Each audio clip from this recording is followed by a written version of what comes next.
जय श्री कृष्णा दोस्तों, कृष्ण ज्ञान की इस नई वीडियो में आपका स्वागत है। दोस्तों, अगर आप भी कर्म में विश्वास रखते हैं, जानना चाहते हैं श्रीमद् भगवत गीता में लिखे कर्म के अनमोल वचनों को अपने जीवन में कैसे उपयोग करें, अगर हाँ तो आप इस वीडियो के द्वारा श्रीमद् भगवत गीता में लिखित कर्म से जुड़े अनमोल वचनों के बारे में जान सकते हैं और अपने जीवन में उनके अमल से सफलता प्राप्त कर सकते हैं। जिसमें पहला है, बुद्धिमान अपनी चेतना को एकजुट करना चाहिए और फल के लिए इच्छा लगाव छोड़ देना चाहिए। जिसमें दूसरा है, आपका अपनी ड्यूटी पर नियंत्रण है परंतु किसी परिणाम पर दावा करने का नियंत्रण नहीं। असफलता के डर से किसी कार्य के फल से भावनात्मक रूप से जुड़े रहना सफलता के लिए सबसे बड़ी बाधा है, क्योंकि यह लगातार कार्य कुशलता को परेशान करके धैर्य को लूटता है। अर्थात अगर आप कर्म के फल की चिंता करोगे तो डर पाओगे और यह आपका धैर्य कुशलता में असुविधा खड़ी करता है।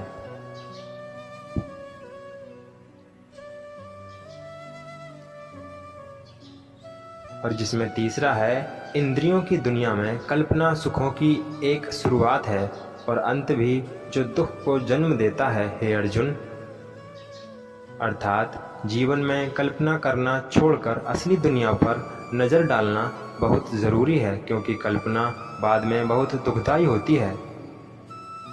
और जिसमें चौथा है, मेरे प्रिय अर्जुन, केवल अविभाजित भक्ति सेवा को मैं समझता हूँ। मैं आपसे पहले खड़ा हूँ और इस प्रकार सीधे देख सकता हूँ।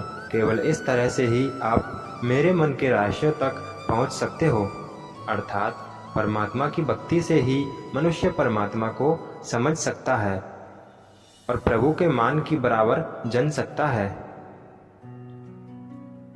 और जिसमें पांचवा है, हजारों लोगों में से कोई एक ही पूर्ण रूप से कोशिश प्रयास कर सकता है और वो जो पूर्णता पाने में सफल हो जाता है, मुश्किल से ही उनमें से कोई एक सच्चे मन से मुझे जानता है। अर्थात सच्चे मन के व्यक्ति ही परमात्मा को सही रूप से जान सकते हैं। और जिसमें छठा है, स्वार्थ से भरा हुआ कार्य इस दुनिया को कैद में रख देगा। अपने जीवन से स्वार्थ को दूर रखें बिना किसी व्यक्तिगत लाभ के। और जिसमें सातवां है, एक योगी तपस्वी से बड़ा है, एक अनुभववादी और एक कार्य के फल की चिंता करने वाले व्यक्ति से भी अधिक। इसलिए हे अर्जुन, सभी परिस्थितियों में योगी बनो। और जिसमें आठवां है, भले ही सबसे बड़ा पापी दिल से मेरी पूजा तपस्या करे, वह अपने सही इच्छा की वजह से सही होता है। वह जल्द ही शुद्ध हो जाते हैं और अनंत शांति प्राप्त करते हैं। इन शब्दों में मेरी प्रतिज्ञा है, जो मुझे प्रेम प्यार करते हैं वह कभी नष्ट नहीं होते। और जिसमें नौवां है, मैं समय हूँ सबका नाशक, मैं आया हूँ दुनिया को उपभोग करने के लिए। अर्थात भगवान कहते हैं, मैंने इस दुनिया को बनाया है और मैं ही पाप का नाशक हूँ। और जिसमें 10वां है, एक जीवित इकाई रहने वाले मनुष्य के संकट का कारण होता है भगवान परमेश्वर के साथ अपने रिश्ते को भुला देना।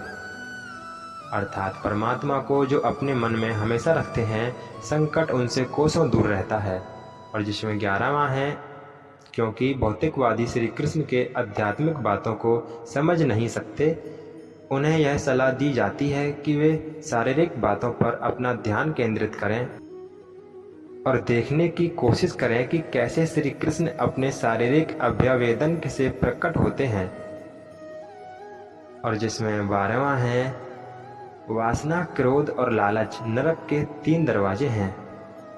और जिसमें 13वां है, क्रोध से पूरा भ्रम पैदा होता है और भ्रम से चेतना में घबराहट। अगर चेतना ही घबराई हुई है तो बुद्धि तो घटेगी ही, और जब बुद्धि में कमी आएगी तो एक के बाद एक गहरी खाई में जीवन डूबता नजर आएगा।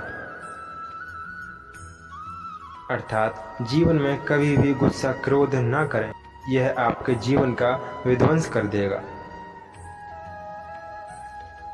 और जिसमें 14वां है, मनुष्य के लिए मन बंधन का कारण है और मन मुक्ति का कारण भी है। मन वस्तुओं की भावना में लीन रहे तो बंधन का कारण है, और अगर मन वस्तुओं की भावना से अलग रहे तो मुक्ति का कारण है।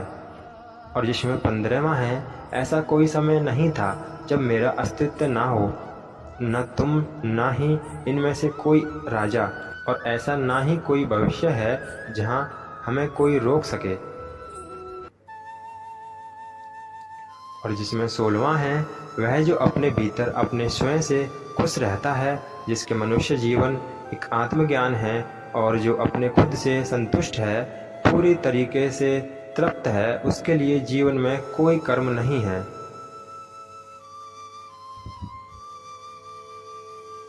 और जिसमें 17वां है, अपनी इच्छा शक्ति के माध्यम से अपने आप को नई आकृति प्रदान करें, कभी भी स्वयं को अपने आत्म इच्छा से अपमानित न करें। इच्छा एकमात्र मित्र होती है स्वयं का, और इच्छा ही एकमात्र शत्रु है स्वयं का। और जिसमें 18वां है, देवत्व का परम व्यक्तित्व कहता है, यह सिर्फ वासना ही है अर्जुन, जिसका जन्म चीज़ों के जुनून के साथ संपर्क होने के लिए हुआ है, और बाद में यह क्रोध में तब्दील हो जाती है, और जो सभी इस दुनिया के भक्षण पापी दुश्मन हैं। और जिसमें 19वां है, हमारी गलती अंतिम वास्तविकता के लिए यह ले जा रहा है, जैसे अपने देखने वाला यह सोचता है कि उसके सपने के अलावा और कुछ भी सत्य नहीं है। और जिसमें 20वां है, हम कभी वास्तव में दुनिया की मुठभेड़ में घुसते, हम बस अनुभव करते हैं अपने तंत्रिता तंत्र को। प्रिय मित्रों, हम श्रीमद् भगवद गीता के अनमोल वचनों को हिंदी में पूरे तरीके से अनुवाद करने में सक्षम नहीं हैं, किंतु फिर भी हमने पूरा प्रयास किया है। अनजाने में हुई गलतियों के लिए क्षमा करिएगा, और अपने सुझाव और विचार कमेंट के माध्यम से हमें ज़रूर भेजें। अगर आपको वीडियो पसंद आई तो वीडियो को लाइक करें, शेयर करें। अगर आप चैनल पर नए हैं तो सब्सक्राइब बटन दबाकर बेल आइकन को प्रेस कर दें, ताकि ऐसी ही आने वाली हर वीडियो की नोटिफिकेशन आपको आसानी से मिल सके। जय श्री कृष्णा, राधे राधे।